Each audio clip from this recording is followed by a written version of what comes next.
Good morning, welcome back to my channel. আমি স্বস্তিক আর তোমরা দেখছো স্বস্তিক ব্লগ। আজ সকালে উঠতে একটু দেরি হয়ে গেছিলো। আমরা প্রত্যেক দিন 6:30 বের হই, তো সকালে খুব ঠান্ডা ছিল, সেই কারণে লেট হয়ে গেছে। আমরা প্রতিদিন রোডে প্র্যাকটিস করি, কিছুদিন পর থেকে মাঠে যাওয়া শুরু করব।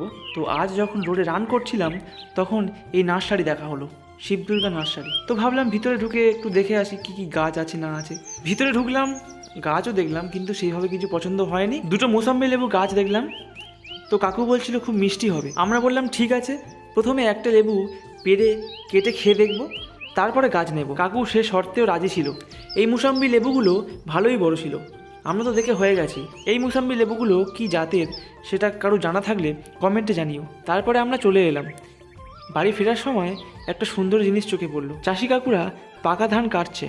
ভিডিওটা আজ এটুকুই। ভালো লাগলে লাইক, শেয়ার, কমেন্ট এবং সাবস্ক্রাইব করে দিও।